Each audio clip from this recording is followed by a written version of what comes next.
Então vamos aí. Primeiro eu vou interagir aqui com vocês. Deixa eu só parar o compartilhamento rapidinho. E eu quero fazer uma pergunta para vocês aqui, olhando na bolinha dos olhos de vocês. O treinamento de hoje vai ser como fazer a igreja crescer e como vencer os desafios atuais de nossas igrejas. Agora eu queria que vocês pensassem o seguinte: quais são os maiores desafios? O que que impede uma igreja de crescer? O que que vocês acham? Vamos ver aqui. Pelo menos 5 opiniões diferentes aqui. O que que impede a igreja de crescer? Ô, pastor, uma das coisas Arthur, importantes é justamente as pessoas não saírem pela porta dos fundos, né? Então, Ok, fazer gol é importante, mas tomar gol, que seria, por exemplo, as pessoas não terem a capacidade, não terem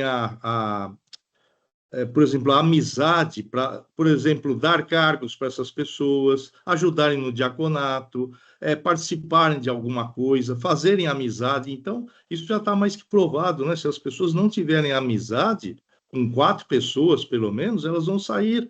Então, vai ser ok. uma perda também, né?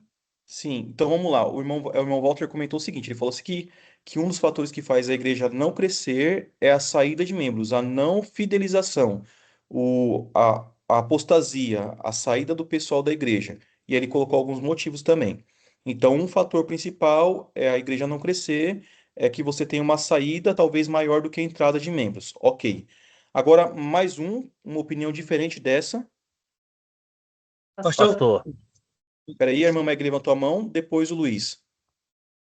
Então, pastor, eu dentro disso que o irmão Walter falou, eu também acho que o que faz uma igreja não crescer é a falta de envolvimento e compromisso com a missão, sabe? É os membros não entenderem ainda a responsabilidade, o compromisso da missão que Deus nos confiou, né?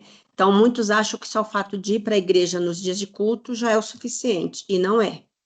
Ok. A irmã Meg falou aqui agora, então, que um outro fator também é a falta de envolvimento, ou seja, as pessoas não participam do corpo da igreja, não se envolvem nos trabalhos missionários e por conta disso a igreja não cresce. Aí o Luiz tinha falado, depois a irmã Fabi, depois o Manuel. eu posso falar agora? Pode falar. Minha vez? Pastor, eu acho que também uma coisa principal também é a falta de união dos membros da igreja. Acho que se a igreja não tiver união, não tiver um propósito, a gente não chega em canto nenhum, né? Porque afasta as pessoas que vão chegar, né? Porque vai ter as divisões entre pessoas da igreja, até grupos mesmo, né? E Ok. termina as pessoas desistindo porque não está havendo união na igreja. Ok, então agora vamos lá. Nós temos a saída de membros, é um impeditivo de crescimento. Nós temos a falta de envolvimento missionário e no serviço da igreja, outro impedimento de crescimento. O irmão Luiz agora falou a falta de união entre os irmãos, a falta de relacionamento, isso impede. Agora a irmã Fabi, depois o irmão Manuel. Eu tenho uma dificuldade aqui na minha igreja, é que é plantio, não tem membros para poder estar fazendo, correndo atrás de pessoas, porque é um bairro novo, as pessoas não são pessoas muito carentes, pessoas assim, são pessoas que entram na sua casa, fecha a porta, chega às 5 horas da tarde, entra, fecha a porta e nunca está em casa. É um bairro assim bem parado. E a gente tem essa dificuldade. Final de semana a gente vai nas casas, já andamos o bairro inteiro. Então, aqui no meu caso, é falta de pessoas para ficar todo dia lá insistindo. Inclusive, eu tenho umas 3 famílias que já tomou estudo, não decidiu. A gente faz de tudo por elas, faz junta panela, dá presente, dá brinde, está sempre conquistando, tomando café junto. Então,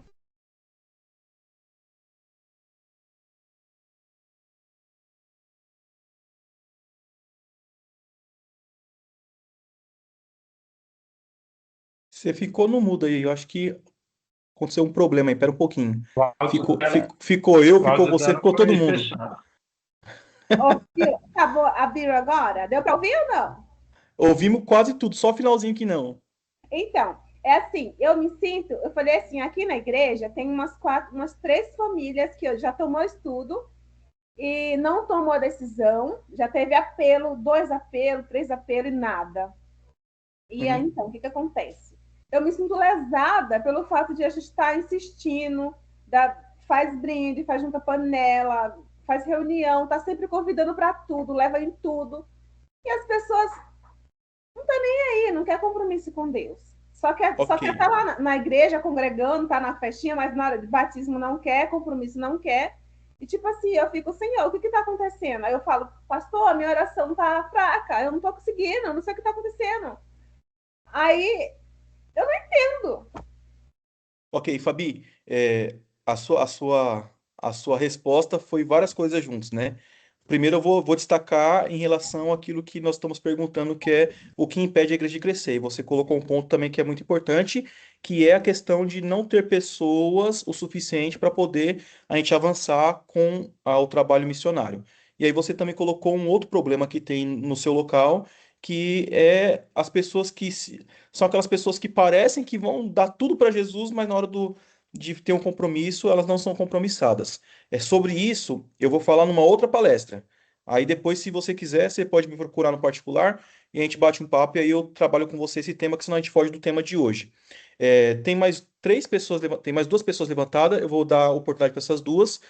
Seja bem sucinto, que senão a gente avança muito no tempo e depois aí eu fecho a participação nesse momento para a gente poder avançar com o tema, senão a gente não consegue desenvolver. E um dos pedidos de vocês foi para que não demorasse tanta reunião. Então vamos lá. Irmão Jorge.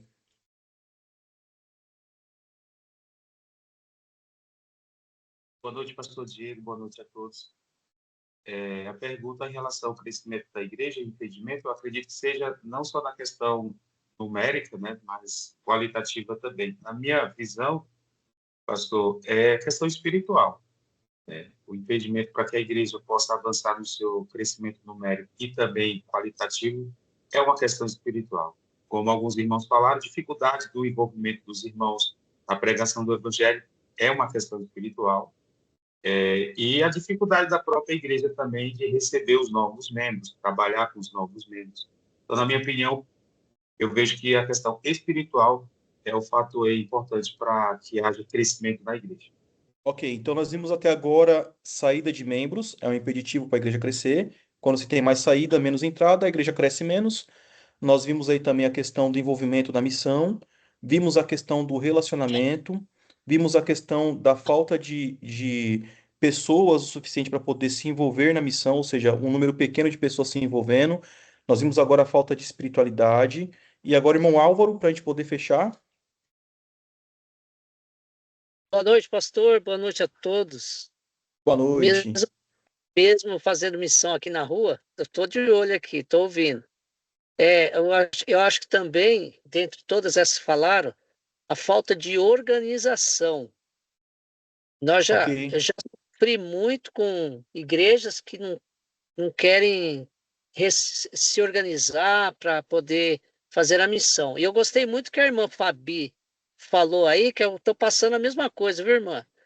Não é fácil uma igreja, um grupo pequeno, e que a gente se esforça, busca o pessoal, traz, dá presente, faz o que pode, mas tem muitos que querem só de mão beijada.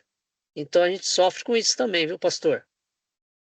Exatamente. Aí entrou um outro ponto aí, a falta de organização, e mais um que você relembrou aí que não tinha falado na sequência, que foi a falta de abraço, de acolhimento da pessoa, que também entra na parte do relacionamento que o Luiz também tinha falado. Pessoal, Manuel, se for muito bem, se você for bem pontual, aí você pode falar. Pode passar, pastor. Eu ia falar sobre comprometimento, mas já entrou aí, alguns já falaram dentro Ok. dessa linha aí. Vocês me perdoem eu não tá dando tanto espaço para vocês, senão a gente vai ficar só conversando, conversando, conversando, e não vamos entrar numa solução para o problema, tá bom? E aí, como eu falei, se vocês tiverem. Consegui entrar aqui, viu, pastor? Oi? Consegui entrar, tava difícil. Oh, deu certo. Que bom que você entrou só no começo da discussão, vai dar para aproveitar bastante. Então, Tá bom. pessoal, se alguém tiver uma dificuldade mais pontual, me procure no particular, estou à disposição de vocês. A minha agenda é bem corrida, bastante trabalho, bastante coisa, mas a gente sempre dá um jeito de responder vocês, tá bom? Bom, vamos lá então. Vamos começar a trabalhar então do outro problema. Nós vimos várias coisas aqui. Vimos saída de membros, vimos relacionamento, vimos falta de envolvimento, vimos falta de organização, entre outros que vocês escutaram aqui um pouquinho da realidade de algumas igrejas. Então agora eu vou compartilhar a tela aqui, vamos avançar com a apresentação. Já está aparecendo para vocês? Ok, então vou avançar aqui. Já sim, assim. Vamos lá. Então, eu quero falar primeiro do crescimento de igreja na Bíblia. Eu vou pegar 2 versículos, tem uma lista extensa, mas eu escolhi 2 principais que para mim fazem muito sentido, que o primeiro está em Efésios ali, capítulo 4, verso 16, que diz assim: de quem todo o corpo, bem ajustado e consolidado pelo auxílio de toda a junta, segundo a justa cooperação de cada parte, efetua o seu próprio crescimento para a edificação de si mesmo em amor. Lembrando que o capítulo 4 de Efésios está falando sobre a unidade da igreja. Então, aqui é um versículo falando que para haver crescimento, é necessário que todo o corpo, estando bem ajustado, né, tendo a ajuda de todas as partes, aí ele começa a crescer. Então, isso é um princípio de crescimento de igreja na Bíblia. Eu vou para outro verso aqui para a gente poder trabalhar os dois juntos, e aí eu vou falar de como a igreja se comportava ali depois da descida do Espírito Santo, do derramamento do Espírito Santo. No capítulo 2 de Atos vai estar assim: diariamente perseveravam unânimes no templo, partiam o pão de casa em casa e tomavam as suas refeições com alegria e singeleza de coração, louvando a Deus e contando com a simpatia de todo o povo. E o Senhor lhes acrescentava diariamente os que iam sendo salvos. Então, olha só que interessante. Você vê lá o que é necessário para uma igreja crescer em Efésios 4, perdão, e depois você vê como a igreja cresceu porque estava seguindo o que está em Efésios 4. Então, isso é um princípio. Então, qual que é o princípio? O princípio é: precisamos do envolvimento de todo o corpo tem que estar bem ajustado, tem que estar, não é só ajustado, tem que estar ajustado e consolidado, ou seja, tem que estar olhando para a mesma direção. E aí precisa do auxílio de toda junta, ou seja, de toda parte. Então, o auxílio tem que ser de todas as partes do corpo.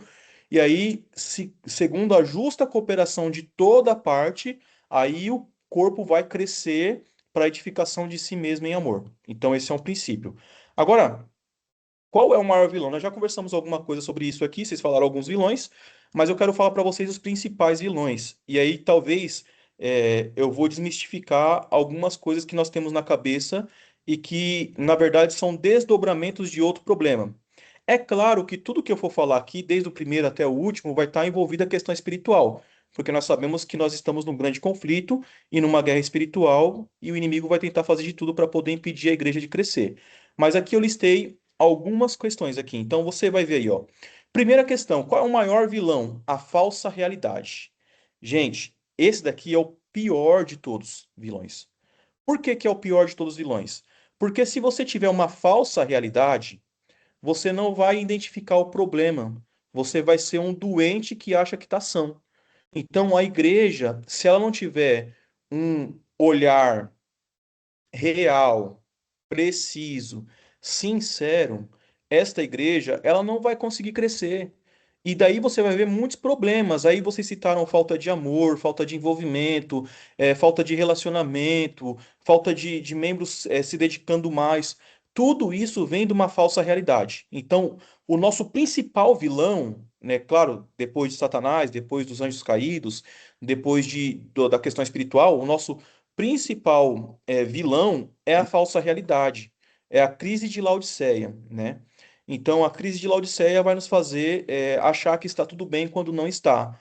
Então, o que que acontece hoje nas igrejas? Se tiver alguém para fazer a oração de início, se tiver alguém para cantar os louvores da doxologia, se tiver alguém para poder pregar, se tiver alguém para recolher o dízimo e oferta, se tiver alguém para poder fazer o trabalho da tesouraria, se tiver alguém para poder fazer esses trabalhos básicos da igreja, então dá uma falsa impressão de que a igreja está bem. E às vezes a igreja está cheia, mas ela não tem um crescimento. Ela só está cheia, mas não tem crescimento. Então são falsas realidades. E aí nós vamos trabalhar como resolver isso daqui já já. Uma outra questão, que aí o Álvaro falou isso daí, e a gente está fazendo também um projeto, lá lembra, daqueles projetos que vocês fizeram lá, o Álvaro me convidou para estar junto com ele lá em um desses projetos de evangelismo, e agora a partir do dia 7, se eu não estou enganado, nós vamos estar ali fazendo 15 dias de evangelismo ali, todas as noites, num projeto que ele desenhou lá naquela reunião que a gente teve sobre planejamento. Então, quando se tem um planejamento, as coisas tendem a andar melhor. Então, a falta de planejamento, ela também acontece em decorrência de uma falsa realidade. Então, você tem uma falsa realidade, aí para a igreja está tudo bem, então não precisa de um planejamento, porque não tem um problema para resolver. Então, isso daí também é um dos maiores vilões. Claro, a falta de espiritualidade. Então, as pessoas que não estão buscando o poder do Espírito, elas tendem a esfriar, e esfriando, elas acabam tendo um comportamento carnal. Lembrando que em 1 Coríntios 2, ali vai falar de três tipos de pessoas, três tipos de seres humanos. Vai ter as pessoas carnais, as pessoas naturais e as pessoas espirituais. Os naturais são aqueles que não têm conhecimento de Deus, né, são nulos. Os carnais são aqueles que conhecem a Deus, mas seguem os desejos da carne. E os espirituais são aqueles que conhecem a Deus, mas seguem os desejos do Espírito. Então, se nós não temos uma igreja espiritual que busca o poder do alto, nós teremos, em consequência disso, atitudes carnais que vão levar à falta de amor, à falta de abraço, à falta de relacionamento, à falta de envolvimento. Então, tudo isso é um problema. E aí, então, eu coloquei um outro aqui, que é o quarto. Nós poderíamos fazer uma lista mais extensa, mas eu coloquei quatro principais. A falta de continualidade. Então, o que que acontece? Às vezes, e você provavelmente já deve ter passado por isso, como eu também já vi acontecendo várias vezes nas igrejas onde eu passei. é, Você vê as pessoas começando algo, mas parece que é fogos de artifício. Na hora que estoura, é bonito, é lindo, é maravilhoso, mas quando passa 10 minutos não tem mais nada. Então, a falta de continuidade, ela é muito importante também. Porque não adianta só começar, tem que perseverar. Quando você olha o texto de Atos, você vê que eles perseveravam na doutrina, perseveravam na comunhão, perseveravam de casa em casa, perseveravam na ajuda ao próximo. Então, todas essas coisas tinha que ter perseverança. Não adianta começar bem, tem que terminar bem também. E para terminar bem, tem que ter continuidade. Então, esses são os maiores vilões, ok? Agora vamos avançar um pouquinho.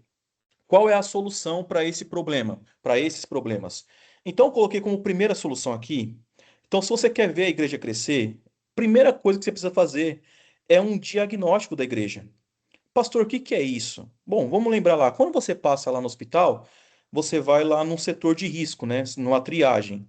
E você passando na triagem, eles vão identificar se você está bem, com frescura, só querendo pegar um atestado médico, se você realmente está ruim, se você já está quase indo para UTI, se você já está morto. Então, eles vão identificar lá.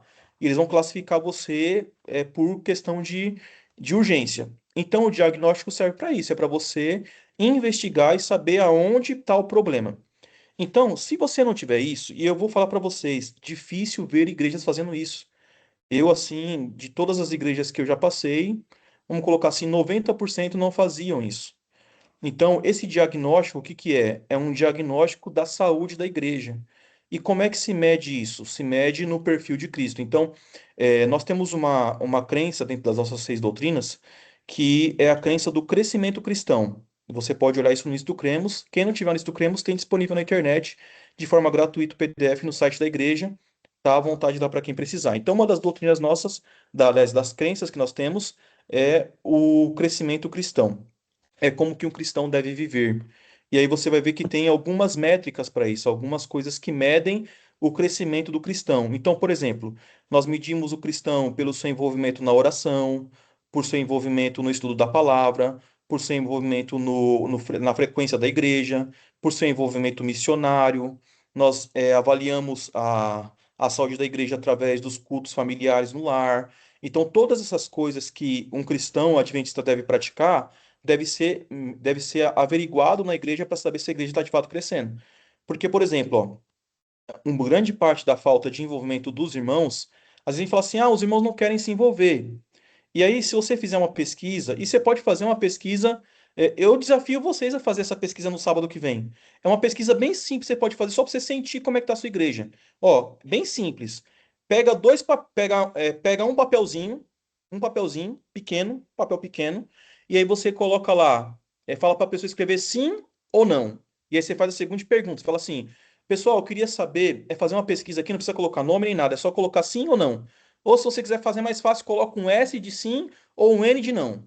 E aí eu preciso que você responda a seguinte pergunta: você sabe quais são os seus dons espirituais? E aí você deixa a igreja responder sim ou não, depois você pega tudo aquilo, você só precisa contar o tanto de pessoa que tem na igreja, e aí você vai saber como é que está o conhecimento da igreja em relação aos dons espirituais.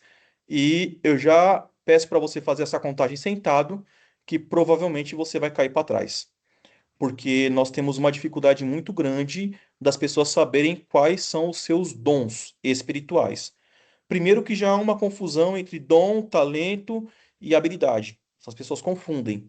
Então, se você perguntar isso daí para a igreja, a maioria da igreja não vai saber. E por que que não sabem? Porque nunca foi feito um diagnóstico. Então, se as pessoas não sabem para que que servem, elas não vão servir. Entenderam? Então, a pessoa precisa saber para que que eu sirvo, qual que é o meu dom, aonde eu me encaixo. Porque senão você vai colocar a peça certa no lugar errado. E aí não vai funcionar.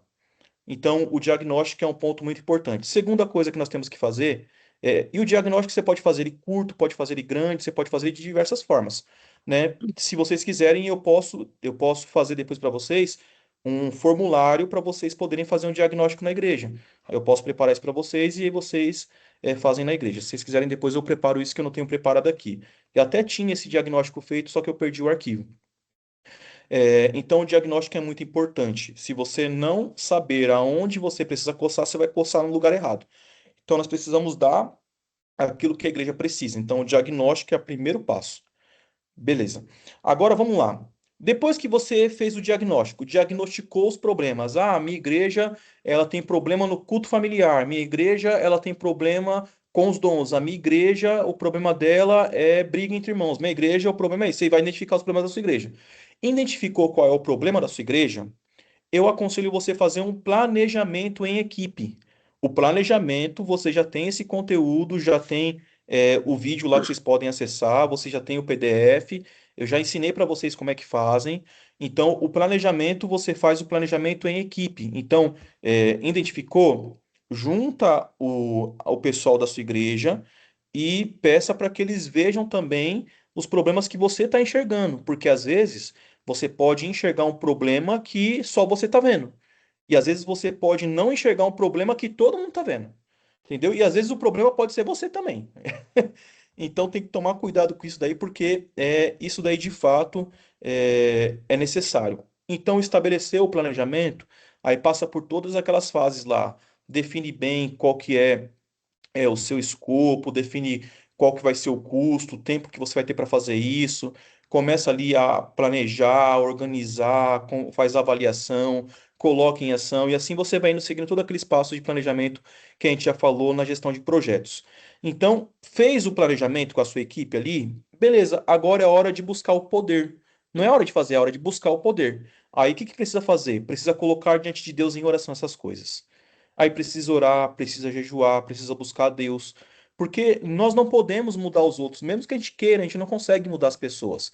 Então, qual que é a única forma de mudar a realidade de uma igreja, depois que você identificou os problemas? É você buscar a Deus a direção para poder resolver aquele problema.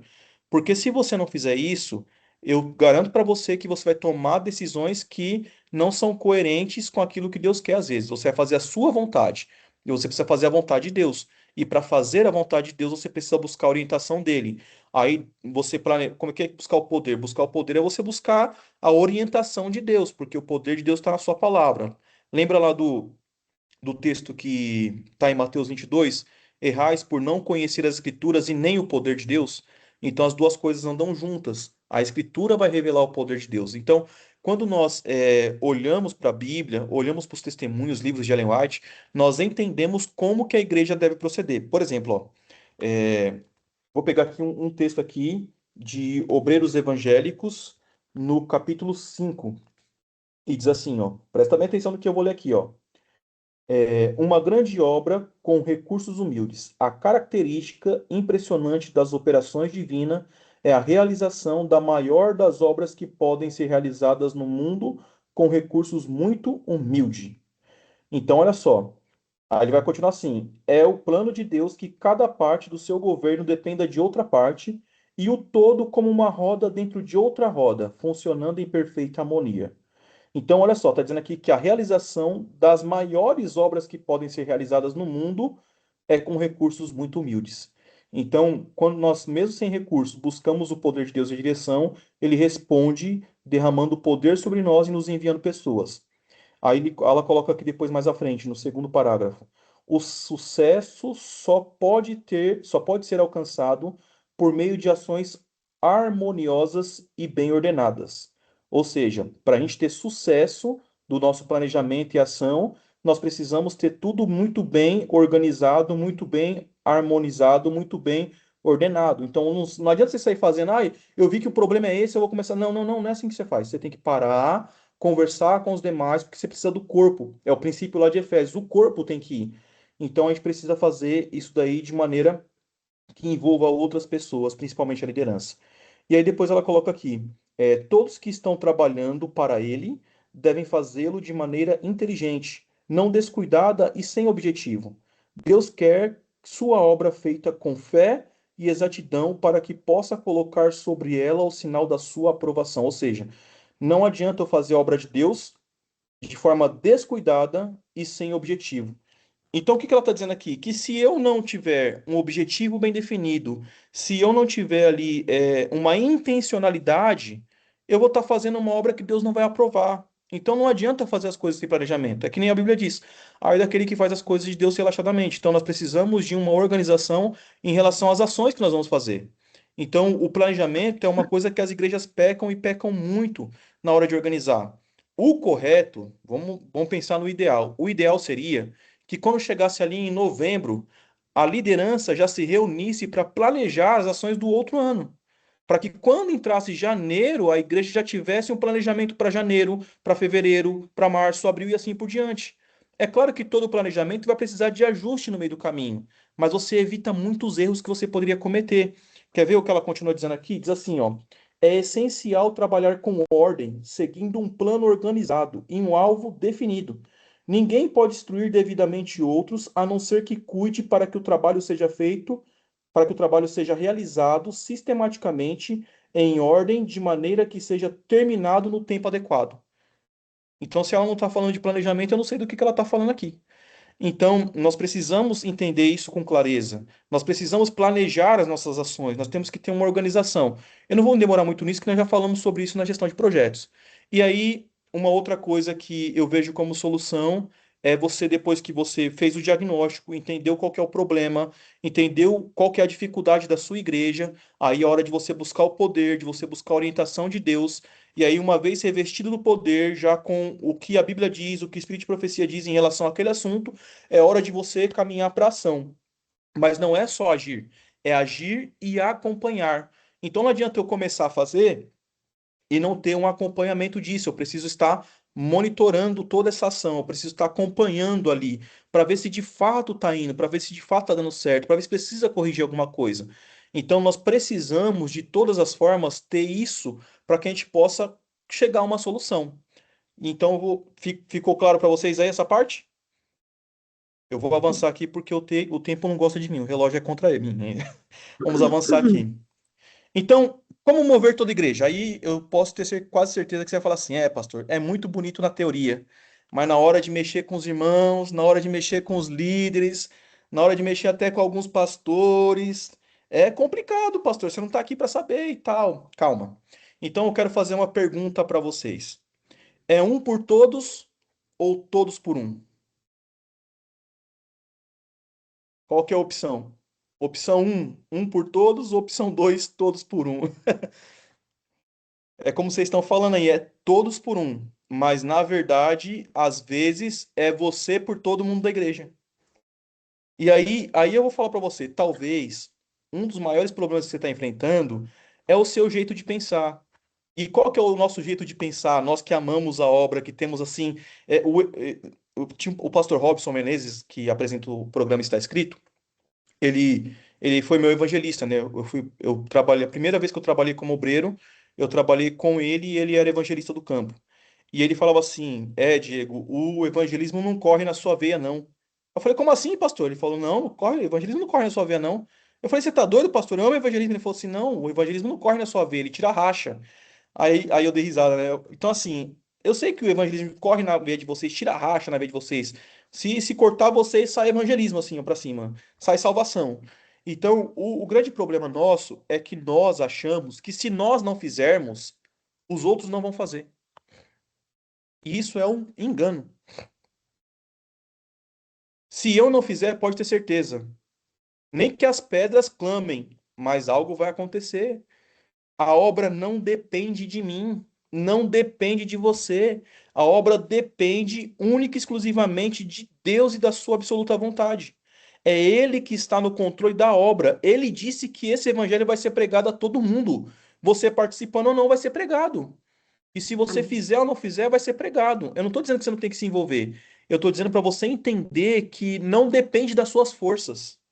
Não depende das suas forças. Tem uma meditação de Ellen White que ela diz assim que nós devemos voltar-se à fortaleza de Deus em oração. Porque Deus sabe que nós somos fracos e incapazes diante dos ataques de Satanás. Então, Deus entende a nossa necessidade, ele sabe até onde é nosso limite. Às vezes o seu pastor, às vezes o seu líder não vai saber qual que é o seu limite, mas Deus sabe. Então, quando nós olhamos para isso, e eu pergunto para vocês, é um por todos ou todos por um? É claro que vocês vão responder, é todos por um. E perceba que um ali está em letra maiúscula, porque é todos por um, por Jesus. Mas às vezes é você por todos. E por que o um de você por todos está em maiúsculo? Porque às vezes você se coloca no lugar de Deus achando que você é que está fazendo a obra avançar. Coitadinho da gente. Então, assim, nós precisamos entender isso. Aí eu quero fazer duas analogias com vocês aqui. Primeira analogia: o alface e a laranja. Vamos pensar o seguinte: como é que eu movimento uma igreja? Você pode escolher plantar alface ou você pode escolher plantar laranja. E eu pergunto para você, qual que é a diferença de plantar um alface e plantar uma laranja? Me ajudem aí. Podem falar agora, rapidamente, pelo menos O um. tempo da colheita. Bom, o A tempo da alface é colheita. mais rápido. Isso, então vamos lá. Primeira característica, o tempo da colheita. Você vai colher mais rápido um alface. Mas qual que é o prejuízo da colheita rápida? Você colhe um só alface cada vez que você planta alface. Então, você plantou uma semente de alface, vai colher um pezinho de alface. Então, essa é a grande diferença. Agora, quando você planta uma laranja, aí você vai ter um trabalho maior para que essa planta, essa árvore, se desenvolva. Mas quando ela crescer e frutificar, ela vai dar várias laranjas. E o crescimento é contínuo, porque se você pegar cada laranja que sai desse pé e plantar, você colhe infinitamente. É um ciclo sem fim. Então, nós temos que movimentar a igreja plantando laranja e plantando alface. Os dois. Não é nenhum e nem outro somente. Nós precisamos dos dois. Tem ações que são ações rápidas e tem ações que são ações demoradas. O que que eu quero dizer? Que você precisa ter um planejamento de curto prazo e um planejamento de longo prazo. Porque se você não ver resultado em suas ações, você vai, no meio do caminho, desanimar. Então, todo planejamento precisa ter três fases: curto prazo, médio prazo, longo prazo. Se você não tiver isso, você vai se cansar no meio do caminho. Ou você vai colher um resultado rápido, vai parecer que resolveu, mas não resolveu. Então, quando você vai no hospital, você vai remediar o seu problema. Depois, com o tempo, você trata dele. Você chega lá cheio de dor, você toma logo uma injeção para ficar feliz. Aí tomou a injeção para ficar feliz, aí vem os remédios para você fazer o tratamento. Então, você vai precisar dar uma injeção na igreja, mas você vai precisar aplicar uma dosagem paliativa contínua para que a igreja ela passe por um processo de revitalização, de cura. Então, você precisa entender isso. Agora, uma outra analogia: a aranha e a estrela do mar. Vocês já pararam para estudar sobre a estrela do mar? Alguém já conhece aqui a estrela do mar? Sabe a propriedade dela? É muito interessante. Eu estava vendo uma palestra e depois até vi o livro agora que eu vou começar a ler. é, e aí o palestrante estava falando no meio corporativo, né? Mas isso se aplica também à igreja. E o que que ele falava? Ele dizia o seguinte, que existem algumas organizações que elas são como a aranha e outras organizações são como a areia, a estrela do mar. Qual que é a grande diferença da aranha e da estrela do mar? A grande diferença é que a estrela do mar, para ela avançar, todas as partes da estrela do mar têm que concordar em ir para aquela direção, senão ela não avança. E a diferença da aranha é que o centro de comando da aranha está na cabeça dela. Tanto é que se você cortar a cabeça de uma aranha, ela perdeu toda a sua força. Mas se você cortar uma das pontas da estrela do mar, acontece um fenômeno interessante. Aquela estrela do mar, aquele pedacinho que você cortou, ele não vai morrer. Daquele pedacinho vai formar uma outra estrela do mar. É muito interessante isso. E aquele pedaço que foi arrancado, ele cresce de novo na estrela do mar que foi arrancado o pedaço. Então, essas são as duas grandes diferenças. E como aplicar isso na igreja e no movimento da igreja? Às vezes, nós estamos tentando movimentar a igreja como se fôssemos uma aranha. E aí, nós queremos centralizar tudo porque nós achamos que o nosso jeito é o melhor jeito. E aí, nós acabamos, centralizando tudo. E aí, se nós pararmos, para toda a igreja. E aí você vai ver que você vai morrer no meio do caminho, né? Então a estrela do mar é o método mais efetivo. Não é que não exista líder, existe um líder, mas o líder existe com o consentimento dos outros. E aí esse líder, ele vai mobilizar todas as partes para que essas partes possam caminhar juntas. É como Ellen White vai descrever sobre a organização nos livros dela, ela vai pegar o exemplo de Ezequiel, capítulo 1 e capítulo 2, que ela fala que uma roda ali movia-se dentro de outra roda, e para onde uma roda ia, outra roda ia, ali em Ezequiel 1 e 2. Então ela fala que a igreja deve ter simetria no seu movimento. Ou seja, nós precisamos discutir o que vamos fazer, organizar o que vamos, planejar o que vamos fazer, organizar e caminhar juntos na mesma direção. E aí vem o verso bíblico de Amós 3 que diz: andarão dois se não tiverem de acordo. Então, tudo isso daí faz parte de movimentar a igreja. Qual que é o nosso grande erro? Às vezes, nós optamos em ser um plantador de alface somente e optamos em ser uma grande aranha que quer carregar tudo nas costas. E aí, às vezes, a aranha, para poder frutificar, ou seja, para poder se multiplicar, ela tem que morrer. Então, a aranha, quando ela vai ali botar os seus ovos, a maioria das partes das aranhas, elas morrem quando elas vão ter ali, quando elas vão se reproduzir. Então, às vezes, quando você vai se reproduzir, você acaba morrendo, porque se faltou energia. Então, pelo amor de Cristo Jesus, não seja, um alface e também não seja uma aranha. Você pode até pegar um alface ali, cortar a parte dele, se ele for hidropônico ali, e colocar ali, ele vai produzir mais um alface, mas ele produz um só. Então seja, semente de laranja, seja estrela do mar. Se te cortarem por algum motivo, que multiplique o pedaço que te cortaram e que cresça esse pedaço que está faltando. Tem que ser assim, ok? Vou avançar aqui. Então nós temos que fazer um movimento do menor para o maior. Isso daí é uma lei da física. Se você quer movimentar algo grande, movimente algo pequeno que vai movimentar esse algo grande. Todos aqui já andaram de bicicleta? Ou conhecem bicicleta? Já viram bicicleta em algum lugar? Então, se você prestar atenção na bicicleta, a bicicleta ela tem um sistema fantástico que envolve física. Quando você olha a bicicleta, ela tem um sistema onde você pedala e o disco da onde está o pedal, ele é bem maior do que o disco onde está a roda. Mas o que faz o movimento acontecer é o disco menor. Então, aquele disquinho menor que nós chamamos de catraca, ele movimenta toda a roda que é grande.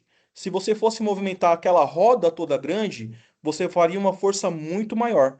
Então, o equilíbrio da coisa está em você movimentar do menor para o maior. Então, você precisa pensar o seguinte: bom, eu preciso movimentar um grupo menor para que eu consiga movimentar todo o grupo. Como é que eu faço isso?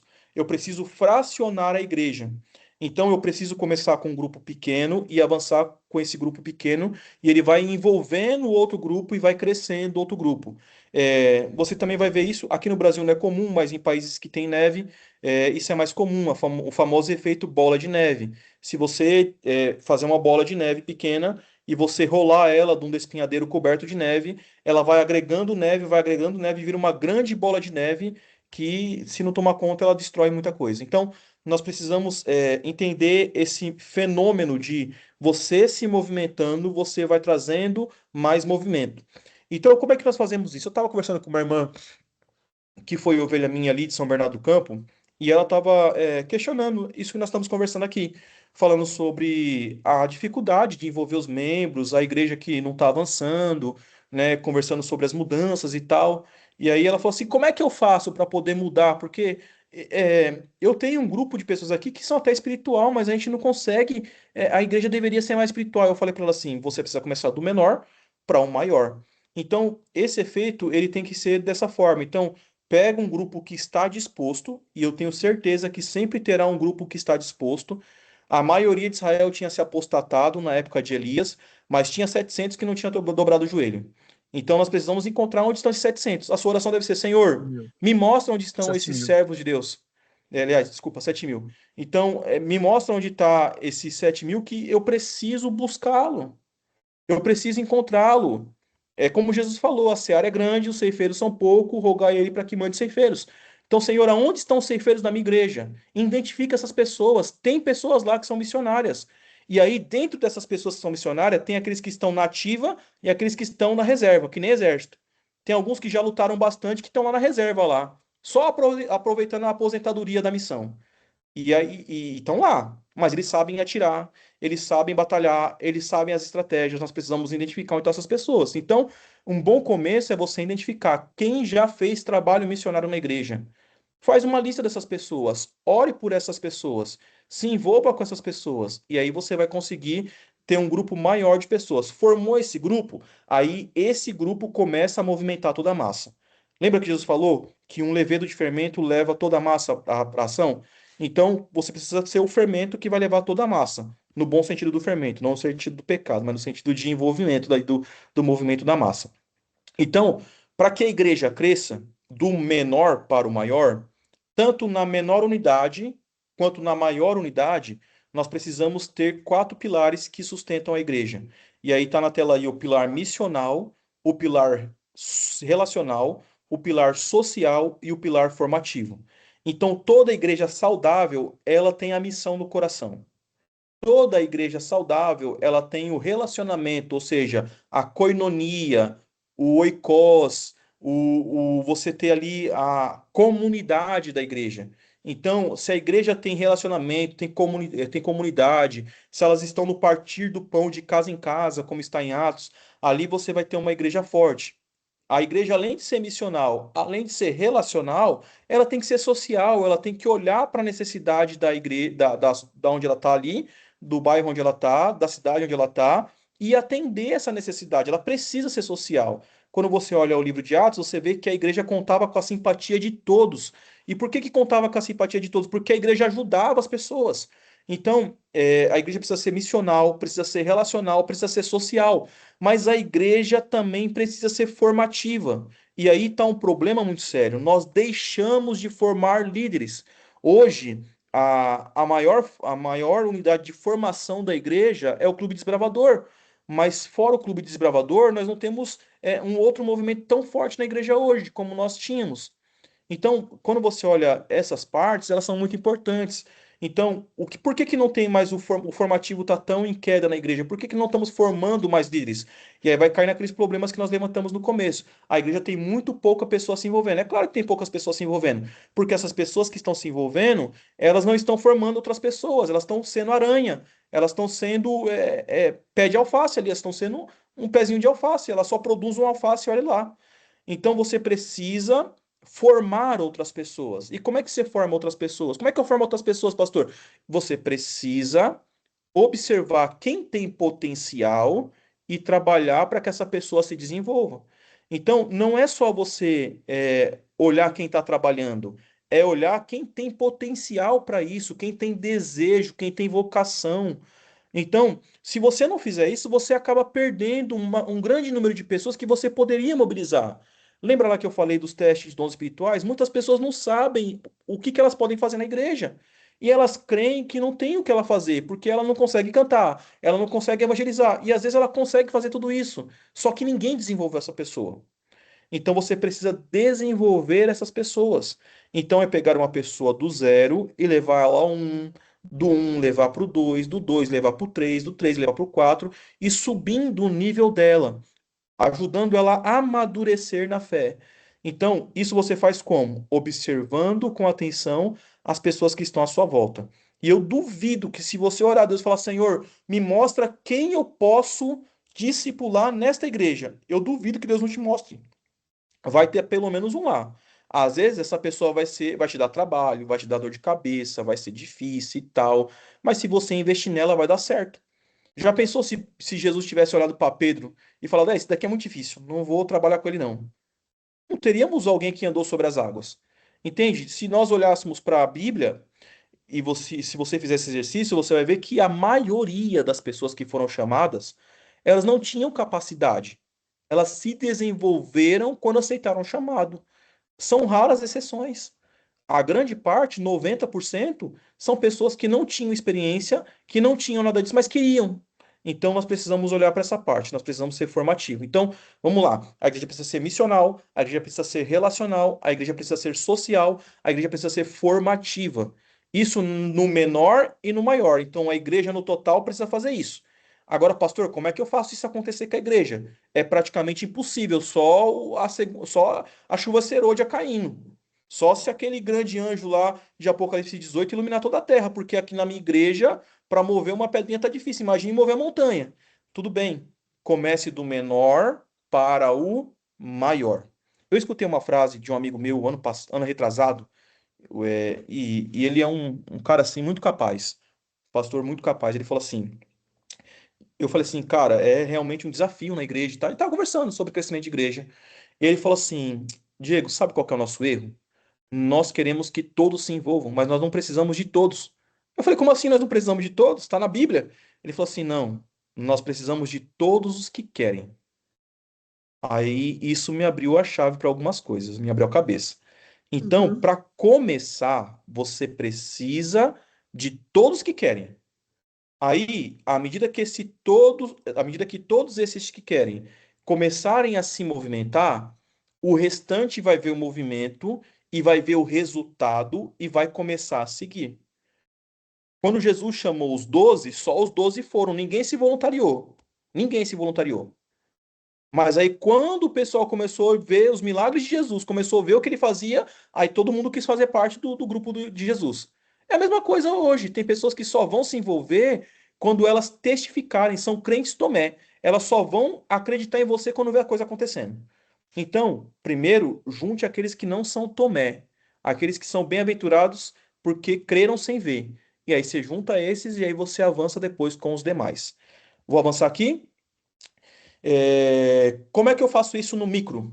Deixa eu ver quanto tempo eu tenho. Tem mais ainda 10, 15 minutos aqui. Então dá tempo. Vamos lá. Como é que eu faço para poder envolver a igreja do menor para o maior? Aí a receita é velha, mas é só essa que funciona mesmo, não tem outra. Tá bom? Então não adianta querer inventar a roda, porque a roda já foi inventada. Então, qual que é a menor estrutura que nós temos? É o pequeno grupo. Então vamos pensar assim, ó, nós temos. Não, aliás, a menor estrutura que nós temos dentro de uma igreja é a dupla missionária. Vou até corrigir minha fala. Mas a estrutura organizada, a menor estrutura organizada que a gente temos é o pequeno grupo. Então vamos lá. Dentro do pequeno grupo, eu consigo desenvolver esses quatro pilares que a gente conversou aqui, nós conseguimos desenvolver ele dentro de um pequeno grupo. Então, qual que é a sugestão? É que você plante pequenos grupos, mas esse pequeno grupo tem que ser um pequeno grupo saudável, porque um pequeno grupo saudável, ele vai transformar vidas e vai multiplicar discípulos. Então, o que que nós precisamos fazer? Nós precisamos ter um pequeno grupo missionário. E se o pequeno grupo não for missionário, pastor? Aí o pequeno grupo se fecha para ele e para de crescer. E aí você vai ver que tem pequeno grupo que tá 2 anos o pequeno grupo funcionando. E aí a gente ainda comemora. Nossa, meu pequeno grupo tem 2 anos. A gente fala assim, tá, e quantas pessoas esse pequeno grupo levou ao batismo? Ah, lá vem o pastor falando de batismo. Mas se o pequeno grupo não levou nenhum novo converso a Jesus, então esse pequeno grupo ou ele tá com a visão errada, ou aconteceu alguma coisa ali. Ou tá em pecado, ou tá com a visão errada. Não tem outro caminho. Entendeu?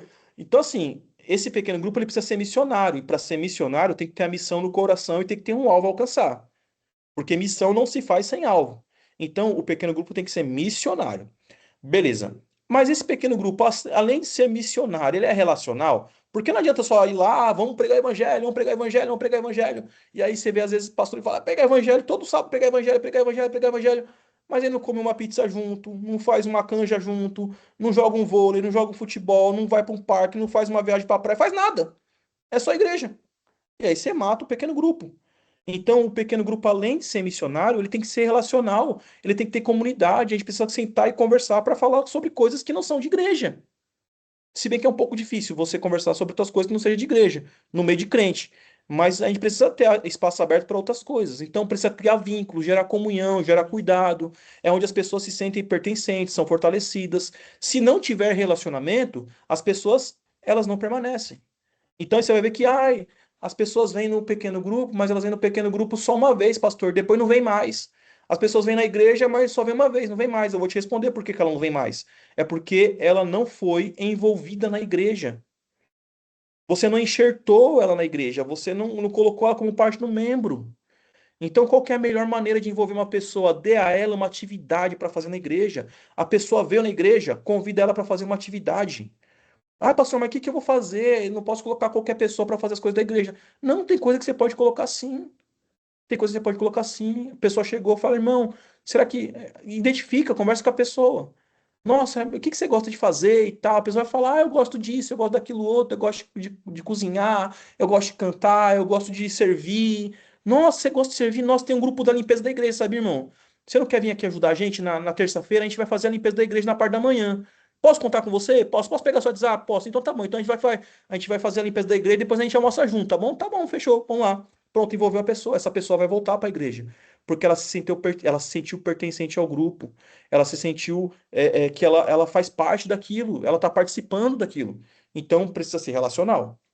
Além de ser relacional, além de ser missionário, precisa ser social e precisa ser formativo. Então, como é que nós mostramos que nós amamos a pessoa? Não é dizendo eu te amo, toma aqui um livro missionário. Isso não é demonstração de amor. Então, como é que eu demonstro que amo? Eu demonstro que amo através das minhas ações. Então, se a igreja não atender à necessidade daquele povo, não vai adiantar nada. Se o pequeno grupo está plantado lá, pastor, meu pequeno grupo tem 4 meses, mas não vem ninguém, né, no pequeno grupo. É claro que não vem. Você saiu para poder ajudar as pessoas lá fora? Você visualizou quantas pessoas são carentes? Você sabe quantas grávidas tem no bairro? Você sabe se essas pessoas têm cachorro que precisa de cuidado? Você sabe se nesse bairro tem idoso? Você sabe se esse bairro está passando alguém com necessidade? Você sabe se nesse bairro tem alguém querendo conversar, querendo ser ouvido? Você não sabe. Por que que você não sabe? Porque você só se reúne no pequeno grupo na hora do pequeno grupo. Então você não tem contato com o bairro. Se você não tem contato com o bairro, você não pertence a ele. Você é uma ilha dentro de uma cidade. Então você precisa ter a parte social muito forte no pequeno grupo para que ele possa funcionar. E aí, quando você trabalha esses 3 pilares, é automático o quarto pilar funcionar. Porque se você tem toda essa estrutura de base, ele vai ser formativo. Por quê? Porque você vai envolver a pessoa. Então a pessoa chegou no seu pequeno grupo, aí você já dá uma tarefa para ela. Olha, será que na semana que vem você pode ajudar a gente a entregar as Bíblias? Será que você pode ficar ali na recepção? Será que você pode trazer uma mensagem musical? Será que você pode apertar o botão do computador para soltar o vídeo ali? Será que você pode fazer uma oração? Então, você envolve as pessoas. Quando você envolve as pessoas em atividades dentro do pequeno grupo, você consegue formar. E ali vai ser uma produtora de talentos. Aí você vai ver que aquela pessoa, você colocou na música um dia, só que ela não tem dom para música. Mas você colocou ela na recepção, ela abraçou todo mundo. Olha, essa pessoa tem o dom de recepcionar ali, então eu vou colocar ela lá. Ela tem o dom do acolhimento. Ah, essa pessoa aqui, ela não cantou muito bem, mas quando ela foi comentar o verso que a gente leu, meu amigo, que comentário, hein? Ou seja, tem o dom da didática, do ensino. Então, eu preciso fazer essas observações dentro do meu pequeno grupo para que esse pequeno grupo ele possa funcionar de maneira efetiva. Então, se eu não tiver isso dentro de uma unidade menor, eu não consigo movimentar o maior. Qual que é o nosso erro? Nós queremos movimentar a igreja. Só que movimentar a igreja a gente não consegue, a gente é um número muito pequeno para movimentar toda a igreja. Para movimentar toda a igreja, eu preciso de ter pelo menos a maioria da igreja envolvida naquele projeto. Então, como é que eu faço? Primeiro eu vou envolver a igreja em pequenos grupos. No pequeno grupo, eu mudo a perspectiva daquela pessoa, a cosmovisão, a cultura. Quando ela entende a cultura, ela explode, ela fala: Nossa, que negócio fantástico! Ela conta as horas para estar participando do pequeno grupo. E aí então ela vai querer levar isso para a igreja. E aí você vai praticar a fofoca dentro da igreja. E é a fofoca santa, tá, gente? Não pode ser a fofoca do mal. Então a fofoca santa é como? Irmãos, você gostou do pequeno grupo?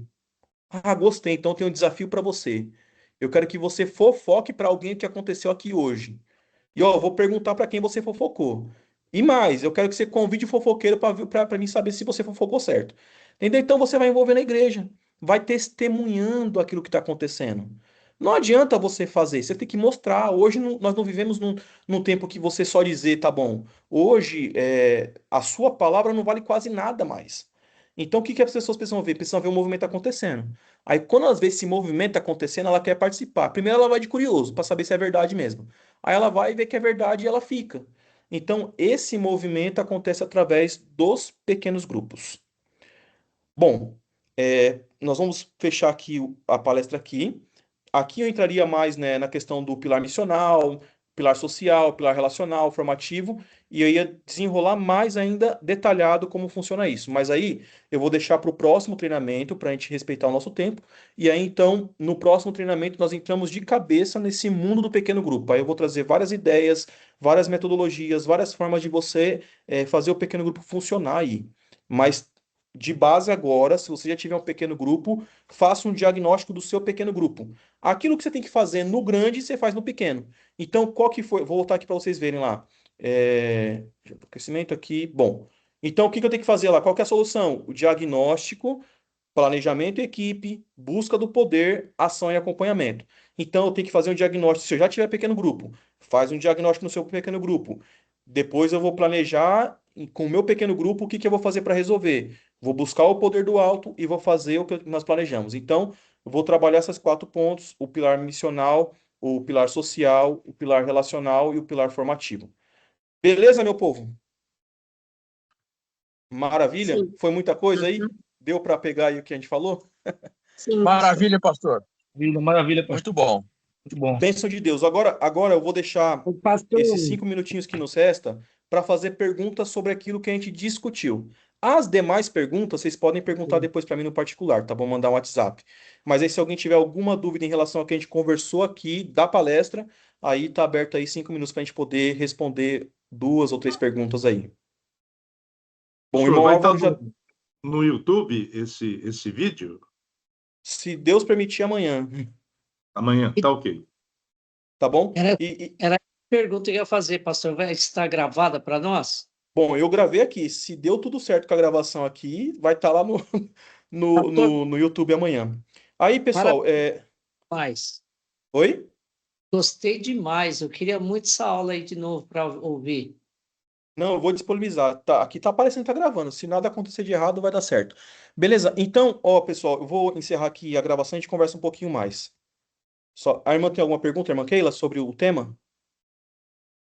Sim, não, eu só queria comentar uma coisa que referente a esse assunto que você falou, pensando nisso, eu já tinha iniciado nesse domingo passado um estudo dentro do meu pequeno grupo que eu montei sobre a Revolução do Espírito Santo, um livro. Esse E a livro é gente está fantástico.